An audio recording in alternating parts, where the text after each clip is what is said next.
سلامونه او درنښت ډېرو قدرمندو عزیزانو دوستانو خویندو ورونو هیوادوالو خدای وکړي د نړۍ په هر ګوټ ګوټ کې به یاست روغ جوړ او له خوشحالۍ ډک ژوند به ولرئ عزیزانو نن مې ورته یو مهم موضوع ته د تل په څېر بیا اشاره وکړمه هغه دا چې افغانان او په خاصه توګه پښتانه تل احساساتي اقدامات یې کړي دي احساساتي تصامیم یې نیولي دي او د دې تصامیمو په وجه متاسفانه د 15 لسیزو راپردې خوا موږ په بدبختۍ کې فقر کې او بیچارګۍ کې ژوند کوو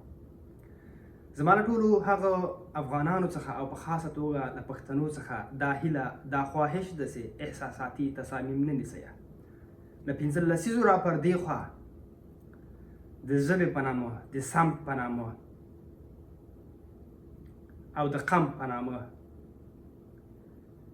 شخصي ټیکهدارانو او سفارشي رهبرانو زموږ او تاسو په سرنوشت باندې لوبې کړي دي او زموږ قوم یې خرڅ کړی ده هغه دا چې د دوی د غلطو تصامیمو په وجه متاسفانه د پښتنو په سیمه کې نه به کاتب شته ده نه په کافي اندازه مساجد شته ده نه پل شته نه پلچکونه جوړ دي او نه موږ ځوان او فعال داسې کدرونه لرو په خاصه توګه چې په تعلیم باندې سمبال وي که وي هغه هم د ګوتو په شمار دي دې موضوع ته ځکه یو ځل بیا اشاره کوم چې په دې اواخرو کې په پښتونخوا کې او د پاکستان په پښتنو سیمه کې یو ځل بیا په پښتنو باندې ظلم ذاتی روان ده او د پښتون قوم ټیکهداران یو ځل بیا غواړي له پښتنو څخه د پښتنو په استازیتوب باندې بیا پروژې پلي کړي زما له پښتنو څخه ټولو پښتنو څخه په درنښت باندې دا هیله ده چې د دې پر ځای چې موږ د بل چا بیرغونه وسوځوو راځئ د بل بیرغ ته احترام وکړو تر څو د موږ جنډې ته احترام وکړسي د دې پر ځای چې زموږ نورو ژبو ته د بې عزتۍ په سترګه وګورو او د نورو ژبو پسې ووایو راځئ د نورو ژبو ته په درنده وګورو د نورو کلتور ته په درنده وګورو تر څو زموږ تاسو پښتنو کلتور ته څوک په درنده وګوري هغه نن چې شعار ورکوي د جنگ هغه چې نن خلک جنگ او لمسون ته لمسوي تاسو هغونه دا پوښتنه کړې ده چې د جنگ لاره به غوره کې سړی ښه ده که د صلح د تعلیم د یووالي صمیمیت بېشکه له دې چې د تعلیم سولې لاره بهتره ده موږ که غواړو د پښتنو په سیمه کې بدبختیو ته د پای ټکي کیدو ډېرو قدرمندو عزیزانو هغه یوازینۍ لار دا ده چې موږ قلم غوره کړو له هر څه نه مخکې موږ تاسو په خپلو سیمو کې مکاتب او مساجد د جوړولو په کې زیار وباسو او هڅې وکړو له هر څه نه مخکې باید دا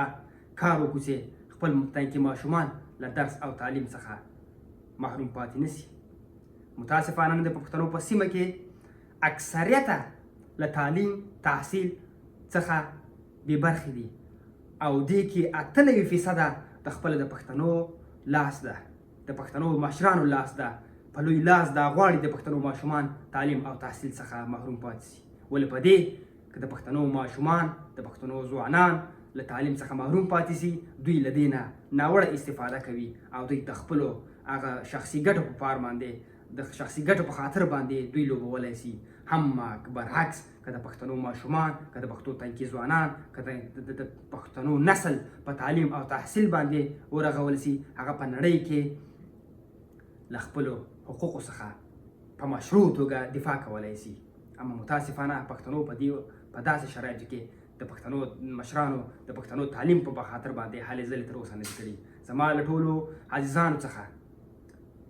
په درنښت باندې دا هیله ده له ټولو افغانانو مې دا هیله ده چې راځئ د قلم لاره غوره کړو راځئ د تحصیل لاره غوره کړو راځئ د سولې لاره غوره کړو راځئ یو بل باندې تورونه ونه لګوو منطقي تصامیم ونیسو نن چې هغوی د پښتنو مشران د پښتنو په سیمه کې د دې غوښتنه کوي شعارونه د جنگ ورکوي هغو نه تا پوښتنه کړې ده چې ته شعار په یو ملک باندې په یو ډلې باندې ته شعار د مرګ ورکوې سخت شعارونه ورته کوې اما برعکس دوی د هماغه دولتي بانکو کې پیسې لري زمن ورونه خوروینه یې په دولت کې وظیفې لري نو دا خو کېدی نسي پیسې ته په دولتي بانک کې جمع کوې زمن خوروینه مسیان قوم دې په دولتي وظیفو کې دنده اجرا کوي او خپل هم شرکتونه لري په هغه ملک کې او نور دعوتوي جنګ ته دا خو امکان نه لري زما پښتنو عزیزانو زما پښتنو ورونو راځئ د ګریوان کې سره سر ټیټ کړو راځئ مشوره وکړو راځئ زر تصامیم ونیسو د نورو بیرغونو باید ونه سوځو ترڅو زموږ جنډې ته زموږ ژبې ته زموږ کلتور ته خلک په سپکه ونه ګوري منطقي لاره غوره کړه زما په هغه پښتنو افغانانو باندې دا غږ او دا اواز ده که تاسو پوهیږئ په افغانستان کې یا په پاکستان کې په تاسو باندې ظلم ده او په تاسو باندې زیاتی ده او ستاسو حقوق نه درکول کیږي نو د بې ځایه شعارو په وجه چې 15 لسیزو راپردي خو موږ دا شعارونه ورکوو او نتیجه یې نه کړې راځئ منطقي لارو ته منطقي لارو باندې غور وکړو منطقي لارو باندې سوچ وکړو هغه دا چې که تاسو پوهیږئ په افغانستان او په پاکستان کې یا په بل ملک کې په تاسو باندې ظلم او زیاتی ده د دې پر ځای چې تاسو ټوپک راواخلئ هغې پر ځای تاسو هغه بانکو کې چې خپلې سرمایې ساتلې دي هغه بانکونه خپلې سرمایې راوباسئ او زما دا غږ هم دارنګه د پښتنو په مشرانو باندې ده تاسو خلک جنګ ته دعوتوئ تاسو خلک د تعلیم او تحصیل نه باسئ د دې پر ځای تاسو غلط شعارونه ورکئ پښتنو ته مکاتب جوړ کړئ پښتنو ته زمینه درس برابره کړئ پښتنو ته درس تعلیم فراهمه کړئ پښتنو ته برسونه واخلئ ترڅو وکولای دوی تعلیم په نړیواله کچه باندې تعلیم ته ادامه ورکړي اما برعکس تاسو خلک دعوتوئ جنګ ته تاسو دعوتوئ خلک جنګ او ویجاړتوب او خرابي ته اما نه مو د تعلیم په باره کې کړي دي مکاتب جوړ کړي دي نه مو پوهنتونونه جوړ کړي دي نه مو مساجد جوړ کړي دي نه مو پلچکونه جوړ کړي دي برعکس خلک جنګ ته دعوتوئ اما خپل پیسې د ملک یو ملک پر وړاندې اما برعکس تاسو خور خورای ورور واره او تاسو خپل پیسې په هغه دولتي بانکو کې پراته دي غوره به دا نه وي چې تاسو خلک د جنګ پر ځای تاسو دولتي بانکو سره بایکاټ وکړئ غوره به دا نه وي چې د جنګ پر ځای یو صلحامیز اعتراض په توګه تاسو خپلې فابریکې په هغه ملک کې چې دي هغه بندې کړئ شتمنۍ بل ملک ته انتقال کړئ دا به بهتره وي که جنګ لاره غوره به دا نه وي ستاسو په خور خورای ورور واره مو تاسو په دولتي وظیفو کې دولت سره په حکومتي بستونو کې کار او دندې اجرا کوي اما تاسو خلک جنګ ته راکوئ دعوتوئ غوره به دا وي چې هغه دولتي وظیفو سره بایکاټ ورکوئ ولې ناق بې ځایه شعارونه ورکړو هیله مې له ټولو پښتنو څخه دا ده که تاسو پوهیږئ په تاسو باندې ظلم ده زیاتی ده د جنګ او بې ځایه شعارو په ورکولو په خاطر راځئ دولتي بانکو سره بایکاټ وکړو راځئ دولت سره وظیفې اجرا نه کړو که تاسو پوهیږئ په تاسو ظلم ده په تاسو زیاتی ده راځئ خپلې کارخانې بندې کړو سرمایه بل ملک ته انتقال کړو امریکا ایروپ بل ملک ته که تاسو پوهیږئ په تاسو ظلم ده خو د ظلم مخه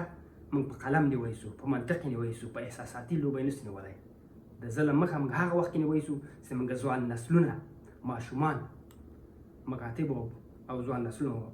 پوهنتونونو ته لاړ سي موږ په ملک کې مکتبونه ولرو شفخانې ولرو پلچکونه ولرو هغه وخت موږ سیالانو سره سیال کېدی سو هیله مې ده له ټولو پښتنو څخه د بل چا جنډې د بل چا بیرغ ته په سپکه مه ګورئ تاسو ته څوک په سپکه ونه ګورو بل ته په سپکه مه ګورئ بل قام ته په سپکه مه ګورئ چې موږ او تاسو ته څوک په سپکه ونه ګوري د دې پر ځای چې موږ خلکو ته په سپکه ګورو کنځلې کوو خلکو ته هر رقم تورونه لګوو او د خلکو بیرغونه سوځوو دا موږ ته برعکس د موږ د فرهنګ پر خلاف ده موږ باید منطقي او منطقي اقدامات وکړو او له ټولو پښتنو څخه مې دا ده له ټولو افغانانو څخه مې دا ده هر چا پسې مه ځئ مطالعه یې کوه وپوښته یې مطالعه کوه چې په کومه روان ده په کومه نه ده روان عمل یې وګورئ ډیره مننه د یو آزاد آباد او خودمختاره افغانستان او د خودمختاره قوم په هیله. السلام علیکم ورحمة الله وبرکاته.